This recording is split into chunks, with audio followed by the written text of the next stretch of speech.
Mas eu gostaria que você abrisse sua Bíblia em Romanos 6, versículo 11.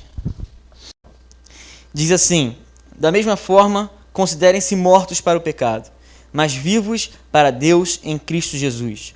Portanto, não permitam que o pecado continue dominando os seus corpos mortais, fazendo que vocês obedeçam aos seus desejos. Não ofereçam os membros do corpo de vocês ao pecado como instrumento de injustiça. Antes, ofereçam-se a Deus como quem voltou da morte para a vida. E ofereçam os membros do corpo de vocês a Ele como instrumento de justiça. Pois o pecado não os dominará, porque vocês não estão debaixo da lei, mas estão debaixo da graça. Amém? Na semana passada, nós conversamos sobre os dois passos, os dois primeiros passos para morrer para o pecado e viver para Cristo. A gente conversou de diversas coisas, a gente contou diversos casos que têm acontecido hoje em dia, né, na nossa sociedade, no nosso estado, na nossa cidade. Tá brabo, não tá brabo? Tá difícil, mas o diabo não tem preferência de lugar, né? Ele age em todo momento, ele age em qualquer lugar. E como tá difícil entrar na cabeça do jovem que precisa haver uma renovação de mente. Não pode viver de qualquer jeito, porque hoje a gente foi no funeral do pastor da igreja que a Jéssica cresceu. O pastor morreu ontem e a gente fui lá com Jéssica. E a gente estava conversando, né? Tava conversando lá com o pessoal. É assim, hoje em dia você procura até não fazer tantos planos assim, as pessoas, porque não sabe o dia de amanhã. Hoje você faz uns planos para amanhã, mas pode ser que o amanhã não chegue. Tá difícil. E em tempos difíceis, nós temos que tomar atitudes difíceis. Nós temos que deixar pensamentos fáceis, levianos de lado e pensar aquilo que Deus quer que a gente pense, agir da maneira que Deus quer que a gente age. E isso é difícil. Tempos difíceis requer atitudes difíceis. E nós falamos na semana passada, né, sobre os dois primeiros passos para nós morrermos para o pecado e vivermos a vida que Deus sonhou para a gente. Quem sonha com a vida que Deus tem para você? Eu sonho. Eu estou lendo um livro e o autor do livro diz que assim, o despertar do chamado dele, ele estava em outro país, sozinho, e ele estava orando a Deus, dizendo: Deus, eu quero fazer mais. E algo me chamou muita atenção na fala dele, que eu quero mais do que somente ser salvo. Que vida curta e grossa que a gente quer, que a gente, eu digo, todo mundo, né, os evangélicos em geral, que vida curta e grossa que a gente tanto deseja, que é ser salvo e esperar o Senhor. Existem muitas pessoas que buscaram a sua salvação e agora só esperam o Senhor. Quem aqui é salvo? Amém. Quem aqui está esperando o Senhor? Eu estou esperando, mas eu não estou esperando sentado.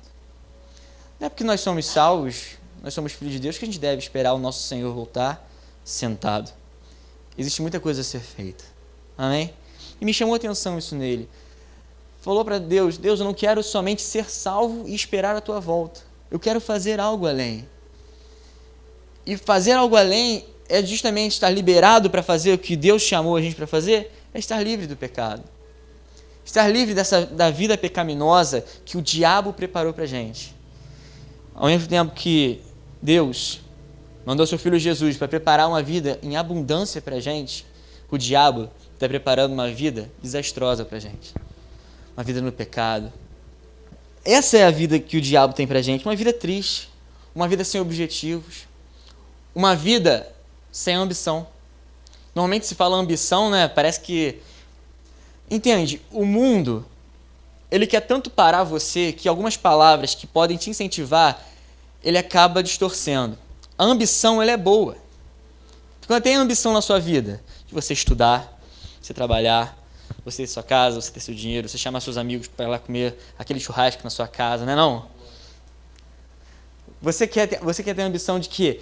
De ter uma condição para você dar o melhor para os seus filhos, para você, né, não passar perrengue. É ambição, é boa ambição, mas o que o mundo faz? distorce tudo e faz parecer que ter ambição é ruim. E nessa jogada, o diabo vai cada vez mais, freando os nossos passos, anulando os nossos sonhos. Creia, Deus tem um futuro de glória para a sua vida. Deus tem muita coisa para fazer na sua vida. Amém? Então são atitudes que você tem que tomar o quanto antes para que Deus faça o máximo na sua vida. Amém?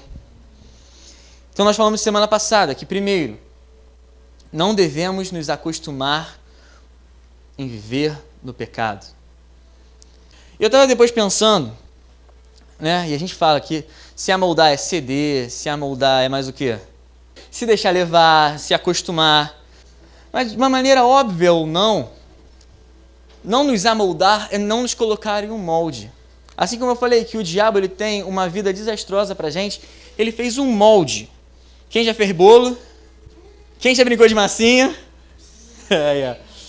Né? Quem já foi lá na praia fazer castelinho de areia, encheu o balde, virou... Imagina aquele molde. E o diabo fez um molde para viver para ele. O diabo fez um molde. E o que o mundo quer? Que nós venhamos o quê? Nos amoldar aquela forma que o diabo fez. A forma de que pode fazer qualquer coisa, tá tudo bem, não tem nada demais fazer isso, se importar com as coisas para quê? Respeitar as pessoas para quê? Para que pensar no seu futuro? Pense em agora, se divirta agora, aproveite a vida agora. É o molde que o diabo tem para nossas vidas. Mas Deus também tem o molde dele. E a gente é tão duro para entrar no molde de Deus às vezes, né? E tem momentos que tão facilmente a gente se encaixa naquilo que o diabo preparou pra gente. É a hora que a gente peca, vai entender aí vocês, quando a gente peca de bobeira. Quem já pecou de bobeira? E é tão fácil entrar no molde do mundo, mas difícil a gente ceder ao molde que Deus tem pra gente. Difícil ceder aos desígnios que Deus tem pra gente. E facilmente a gente se amolda ao mundo. Segundo, a gente falou sobre se oferecer por inteiro no altar e no altar certo. Por quê? Porque eu creio que existem 2 altares na nossa vida. Não dentro de nós, mas na nossa vida, assim, preparado pra gente. E uma coisa é nós nos oferecermos no altar de Deus. E outra coisa é nós nos oferecermos no altar do mundo. Mas você volta lá em Elias, no Monte Carmelo, onde haviam 2 altares. Haviam 2 altares. O de Deus e o dos profetas do Baal. E eu decido em qual dos altares eu vou me entregar. A salvação, quanto a não salvação, é uma oferta voluntária nossa. Você chega, você entra na igreja, então você recebe uma palavra e você, de bom grado, de boa vontade, voluntariamente, você se oferece a Deus. Você fala assim, agora eu decidi que eu vou viver para Deus. Como você também, de boa vontade, chega, agora eu vou decidir que não vou viver para Deus. Então, nossa vida não é possível agradar 2 senhores. Terceiro, versículo 11 diz assim, vamos ler lá. Da mesma forma, considerem-se mortos para o pecado, mas vivos para Deus em Cristo Jesus. Terceiro, já teve os 2 primeiros, né? Mas terceiro, assuma a sua identidade como filho de Deus. Amém? Fala para você mesmo, que você bota você contra a parede e fala, assuma a sua identidade como filho de Deus. O versículo 11 diz, considerem-se mortos para o pecado. Sabe o que significa considerem-se? Passem a viver de tal maneira. Assim, Deus está falando para a gente, considerem-se livres do pecado, mortos para o pecado. Passe a viver como quem é livre do pecado, como quem já morreu para o pecado. Assuma a identidade. Tudo na vida do crente, tudo na vida do cristão, gira em torno de atitudes. Foi até uma vez que a gente pregou isso aqui na PT, não sei se você estava aqui, mas já passou o tempo de jovens de palavra. Palavra dita, né? Não palavra aqui, palavra de Deus. Jovens de palavra. Assumir identidade de filho de Deus é deixar para trás a identidade de órfão. Porque tudo bem, você tem seu pai é teu herói, você tem a canequinha que você deu para ele, né? Escrito isso. Né? Sua mãe é sua heroína, você deu lá a canequinha também para seu pai não ficar chateado, nem sua mãe, você deu para os dois para não ter briga. Mas existe um pai que cuida de nós. Nosso pai que está no céu, que está no nosso coração, nosso Deus, ele cuida de nós. E antes nós não identificávamos esse relacionamento, não identificávamos esse sacrifício que ele tinha feito por nós. Mas quando nós nos entregamos a Deus, nós passamos a viver como filhos. Nós somos adotados por ele. Tem uma música que a gente canta aqui, né? O Pai me adotou, o teu amor me encontrou. Eu era órfão, hoje sou filho. Éramos órfãos. Sem pai, com tristeza, sem alegria, e o Pai nos adotou, nos abraçou e nos chamou de filhos. E não somente nos chamou, mas deu todos os direitos que um filho tem. Não é somente, te adotei, entra aí, fica por aí. Não, adotou, sentou à mesa, lhe deu o nome, né? Deu todos os direitos que um filho tem, deu todo o amor que um filho merece. E devemos deixar para trás essa identidade de órfão e abraçar a identidade de filho. Porque lá em Romanos, capítulo 8, versículo 16, diz que a natureza guarda com grande expectativa a manifestação dos órfãos de Deus. Não. O mundo espera a manifestação dos filhos de Deus. E não aguarda de qualquer maneira. A Bíblia diz que aguarda com grande expectativa. No coração dele está queimando a expectativa de que uma hora os filhos de Deus vão se revelar e vão fazer a vontade dele. Quarto, vença o domínio do pecado. Versículo 14 diz assim: pois o pecado não os dominará, porque vocês não estão debaixo da lei, mas debaixo da graça. Vença o domínio do pecado.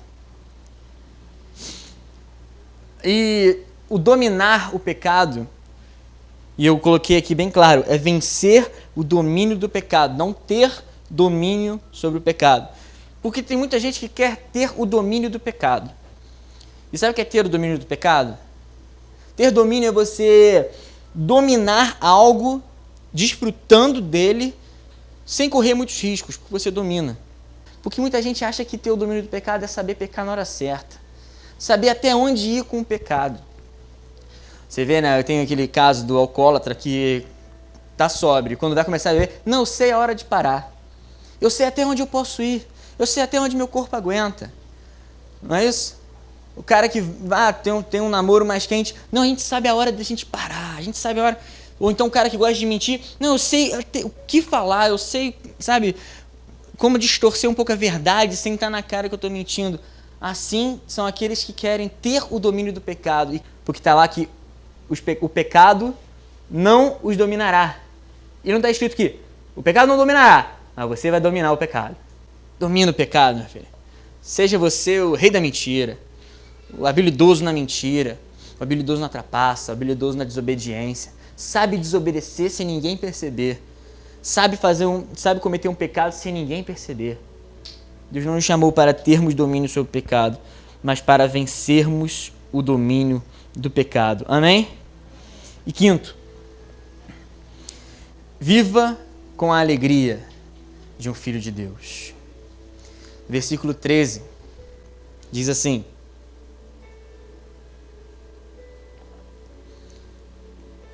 não ofereçam os membros do corpo de vocês ao pecado como instrumento de justiça. Isso aí a gente já leu. Antes ofereçam-se a Deus como quem voltou da morte para a vida.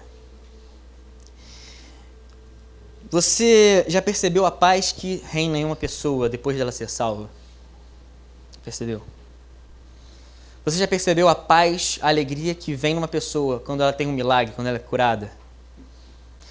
Cara, quando a pessoa é curada, quando a pessoa fica boa, Não fica feliz? Não fica? Você vê lá nos evangelhos, né? Jesus indo, passando e curando as pessoas. Curou aquele paralítico. E a Bíblia diz que de um salto ele se colocou Pedro curou o paralítico de um salto, se pôs de pé e foi anunciando que estava curado. Jesus curava a pessoa e falava assim, por favor, só não fala para todo mundo que você foi salvo, que você foi curado. E o cara, eu fui curado, meu irmão. Imagina vocês, assim, olha, eu te curei, tá restaurado, passa a viver diferente a partir de agora. Só não fala que tu foi curado. Aí o cara chega, a primeira coisa que ele faz, galera, eu fui curado. Bota no Facebook, fui curado. Chega compartilhando para todo mundo que eu fui curado. Por quê? Porque existe alegria quando a pessoa é curada. Existe alegria quando a pessoa é restaurada. Existe alegria quando a pessoa sofre um milagre de Deus. Não é nítido isso? Poxa, preciso de dinheiro. De repente Deus te abre uma porta. Você não fica alegre? Imagina você, preciso de um emprego. Aí Deus te dá um emprego, você consegui um emprego. Droga. Então, como diz aí o versículo 13... Não se ofereçam o membro de vocês como instrumento de justiça, mas se ofereçam como justiça, como quem voltou da morte para a vida. Ou seja, não chega para Deus e fala assim, lá vou eu para a igreja, porque Deus me chamou para que eu ofereça a minha vida como instrumento de justiça. Triste, ofereça-se alegre. Vai servir a Deus, serve alegre. A alegria no reino de Deus ela deve ser contagiante. Amém? Porque se não contagiar quem está do teu lado, cara, a alegria contagia. O Espírito Santo contagia. Se deixe ser usado, se deixe levar pelo Espírito Santo. E você vai ver como as pessoas do seu lado vão querer experimentar o que você experimenta. Por que meus amigos não experimentam? Por que meus amigos vivem do jeito que vivem? Talvez porque você não esteja experimentando a glória de Deus o suficiente para fazer com que eles vejam em você, poxa, no Mateus, olhei você, desculpa. No Mateus existe algo melhor do que vivendo no mundo. Nós temos sim esperança, nós temos sim alegria. Um dia ele voltará, um dia ele virá, vai vir buscar a sua igreja. Amém? Amém. Pelo menos com essa notícia você devia se alegrar. Não sei qual é a notícia que você está esperando aí no final do culto, de algum jogo, ou de algum relacionamento, ou algum processo que deve ter tido aí, mas olha só, cara, a melhor notícia que você pode ter é que Jesus está voltando e vai vir buscar a gente. Amém? Amém? Então viva como noiva. Não viva como viúva, no luto. Sermos livres para o pecado, devemos manifestar a alegria de viver para Cristo. Manifestar. Essa é uma palavra que está faltando hoje em dia. Manifestar. Às vezes alguém te fere e você quer manifestar. Às vezes alguém te chateia e você quer manifestar. Mas quando alguém te abençoa, você não quer manifestar.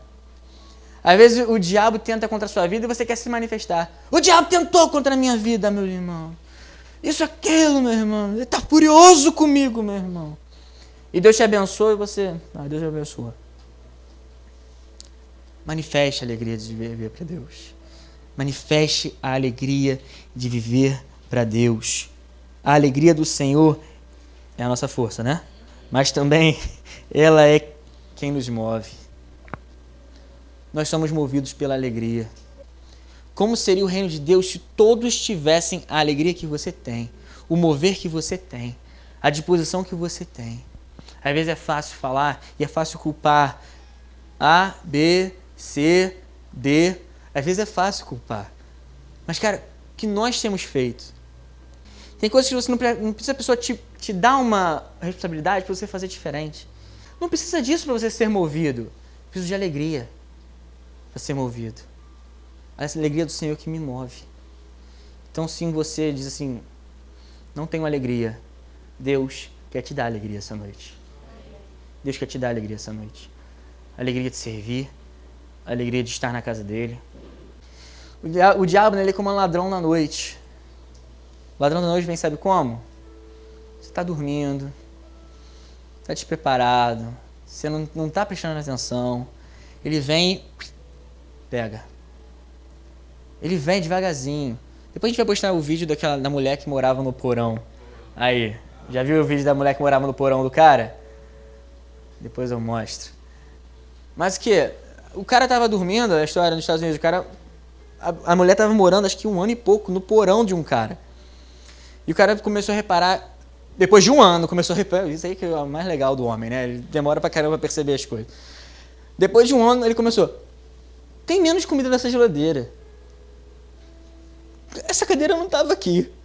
Eu não desliguei a TV nesse canal. Ele pensou assim, depois de 1 ano, ele começou, vou botar uma câmera. Aí descobriu, a mulher vinha, tirava um quadrozinho, né, que tem igual na tua casa. Assim, eu não vou fazer isso com você, não. Tirava, descia. E enquanto o cara tava dormindo, ela era tranquilona. Ligava a TV, pegava uma coisa para comer, tal, isso, aquilo. Aí, quando acabava, ia lá, subia, colocava o acabamento, né, o quadrinho de volta. O diabo é assim para roubar a tua alegria. Ele vai roubando aos poucos.